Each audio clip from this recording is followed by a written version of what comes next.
2025-ի առաջին եռամսյակի տվյալով Հայաստանի համախառն ներքին արդյունքն աճել է 5,2%-ով կազմելով 2 տրիլիոն 117 միլիարդ դրամ։ Վիճակագրական կոմիտեի տվյալն է, աճին էականորեն նպաստել են առևտրի և ծառայությունների ոլորտները։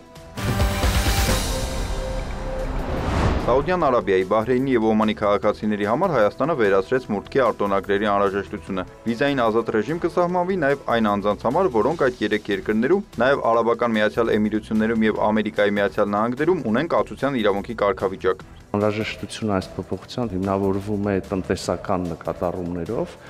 Ակնհայտ է, որ այս փոփոխությամբ մենք կհեշտացնենք և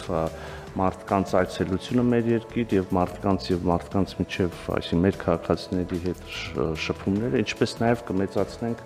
ներդրումային գրավչությունը։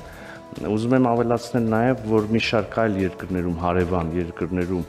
ովքեր ունեն որոշակի տնտեսական զարգացվածության մակարդակ, արդեն իսկ նման ռեժիմ ունենք, այսինքն արտոնագրային ռեժիմ չունենք։ Կառավարությունը հաստատեց մթնոլորտային օդի պահպանության 2025-2030 թվականների համալիր միջոցառումների ծրագիրը։ Ըստ նախագծի առաջիկա 5 տարիներին պետք է ձեռք բերվեն օդի մոնիթորինգի անշարժ կայաններ, շարժական դիտակայան։ Քիմիական լաբորատորիան կվերազինվի օրգանական աղտոտիչների կամ փոշու մեջ ծանր մետաղների ավելի ճշգրիտ տվյալներ ստանալու համար։ Օրենսդրությունից մինչև արշարության խստացում նախարար Սիմիդյանը նշեց նախատեսվող միջոցառումները։ Կհիմնվի նաև ռեֆերեն լաբորատորիա։ Երևանում օդի աղտոտվածության վերաբերյալ տարբեր միջոցներով տվյալներ ենք ստանում, որոնք գործածության մեջ անգամ միջազգային ստանդարտներով հաստատված չեն, բայց ամեն դեպքում նման լաբորատորիան մեզ նաև կօգնի այս սարքերի ճշգրտությունը եւ մեր ձեռք բերված սարքերի շարունակական ճշգրտությունը ապահովել։ Մոտ 714 միլիոն դրամ էլ հատկացվեց 15 համայնքի 33 սուբվենցիոն ծրագրի համաֆինանսավորման համար։ 2025-ին կառավարությունն արդեն համաֆինանսավորել է 5 միլիարդ 46 միլիոն դրամի սուբվենցիոն ծրագրեր։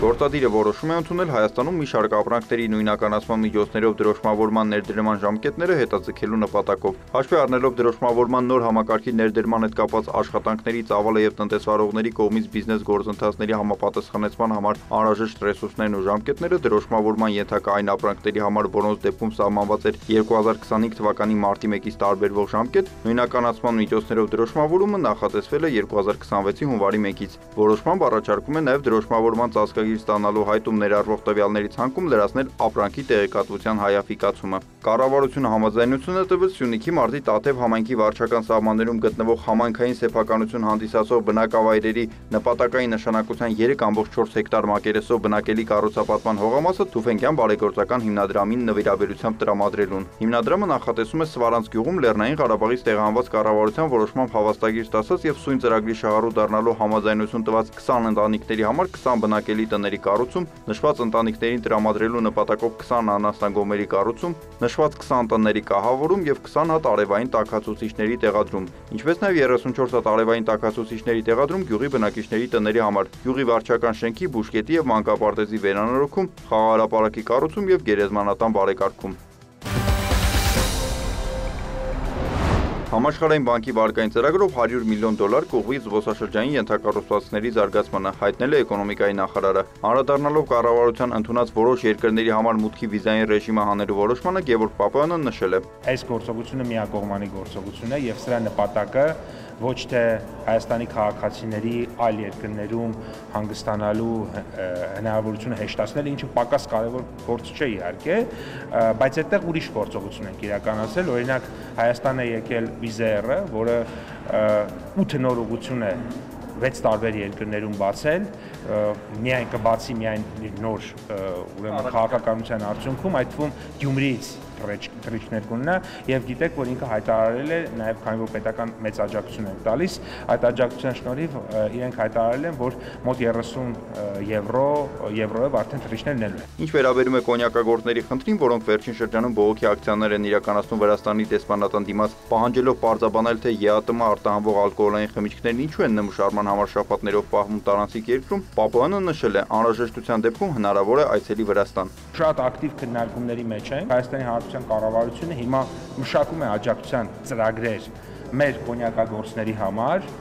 որոնք պետք է ապահովեն սեպտեմբեր-հոկտեմբեր ամիսներին խաղողի անխափան մթերումները։ Այսինքն մթերում արտահանում տրամաբանության մեջ մենք մեր բոլոր կազմակերպություններին, որոնք որ ներգրաված են այդ գործընթացում, կաջակցենք, բայց պայմանը պետք է լինի, ես կրկնում եմ, խաղողի անխափան եւ պատշաճ որակի մթերման գործընթացի կազմակերպում։ Ես գիտեմ, որ կար խնդրեմ բանի հետ կապված, Ռուսալի հետ կապված, Ռուսալի ներկայացուցիչները իմ եւ փոխվարչապետ Դավիթ Հաշվիլիի հետ հանդիպել են, ես հենց այդտեղ հանդիպում կազմակերպեցի եւ պարոն Դավիթ Հաշվիլին Վրաստանի փոխվարչապետը խոստացավ լուծել այդ հարցը եւ դրանից հետո Ռուսալի ներկայացուցիչները մեզ չեն բողոքել որևէ հարցի հետ կապված եւ ես ենթադրում եմ, որ լուծված է հարցը։ Կա որոշակի քննարկման արդյունքների ամփոփում վրացական կողմի հետ շեշտել է նախարարը, հավելելով, որ կառավարությունը խաղող արտադրողներին ու կոնյակ արտահանողներին միայնակ չի թողնելու։ Լոնդոնի բորսայում Brent ապրանքանիշի հուլիսի մատակարարումների ֆյուչերսների գինը նախորդ օրվա բորսաների փակման պահի ցուցանիշի համեմատ նվազել է 0.4%-ով, կազմելով բարելի դիմաց $64.64 ցենտ։ Նյու Յորքի ապրանքային բորսայում WTI տեսակի նավթի հուլիսի մատակարարումների ֆյուչերսային գինը նախորդ օրվա բորսաների փակման պահի ցուցանիշի համեմատ նվազել է 0.4%-ով, կազմելով բարելի դիմաց $61.32 ցենտ։ Ոսկու միջազգային գինն աճել է 0.1%-ով եւ հասել 1 ունցիայի դիմաց $3316։ Բիթքոյնի արժեքը վերջին մեկ օրվա դրությամբ աճել է 0.1%-ով եւ կազմել 1 հատի դիմաց $109,632։